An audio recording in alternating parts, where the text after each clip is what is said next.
যেহেতু রমজান মাস চলতেছে, ঘরমুখী মানুষ, রাস্তাতে অনেক হঠাৎ করে হচ্ছে যে সবাই বাসায় ফিরে যায়, যার কারণে একটু চাপ পড়ে। চাপের ফলে দেখা যাচ্ছে যে ইফতারের ঠিক আগ মুহূর্তে অনেকেই হচ্ছে বাসের মধ্যে ইফতারের ব্যবস্থা থাকে না।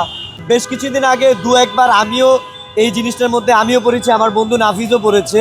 আমরা একসাথেই হচ্ছে বাসের মধ্যে মানে ইফতারের আগ মুহূর্তে আমরা ইফতারগুলো মিস করেছি, যার কারণে এতটা খারাপ লেগেছিল। তো আমি মনে করি এটা যদি সে ঠিক আজানের মুহূর্তে বা ইফতারের মুহূর্তে এটা বাসের মধ্যে পায়, আমার মনে হয় যে ঈদের ছোটোখাটো একটা খুশি সে হবে। আমরা আমরা সবাই ছাত্র, আমরা এখানে অনেকে আছে স্টুডেন্ট, আমরা পড়াই বিভিন্ন বাসায় আমরা স্টুডেন্ট পড়াচ্ছি।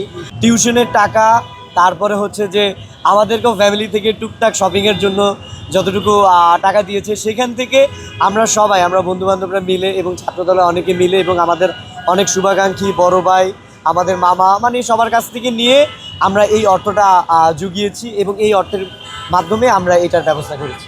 এটা আমরা করছি যেটা ছাত্রদলের পক্ষ থেকে, বাট এটা পুরোপুরি আমাদের নিজেদের অর্থায়নে হচ্ছে আর কি। কিছুদিন পরে ঈদের জন্য মানুষজন সবাই বাড়িতে চলে যাবে, যার জন্য সবাই আসলে শপিং মলগুলো চলে আসে।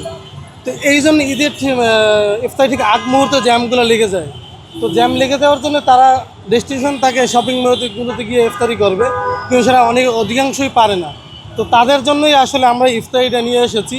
তো সেই ক্ষেত্রে আমরা বেসরকারি বিশ্ববিদ্যালয়ের ছাত্রদল চাচ্ছি সবার মাঝে একটু যদি আমরা ইফতার সামগ্রী বা উপহার পৌঁছে দিতে পারি, এতটুকুই। যেহেতু আমাদের নেতা তারেক রহমান বলেছে সৌম্য মানবিক বাংলাদেশ বিনির্মাণ, আমরাই সেই লক্ষ্যে আমরা সামান্য যতটুকু পারি বেসরকারি বিশ্ববিদ্যালয় ছাত্রদলের পক্ষ থেকে একটু করার চেষ্টা করছি, এতটুকুই।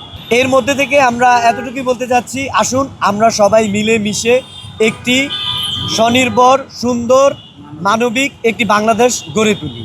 ইফতারিটা পেয়ে অনেক উপকৃত হলাম, যেহেতু এখন ইফতারির সময় আমরা যাত্রাপথে আছি এবং গন্তব্যস্থলে জ্যামের কারণে পৌঁছতে পারছি না।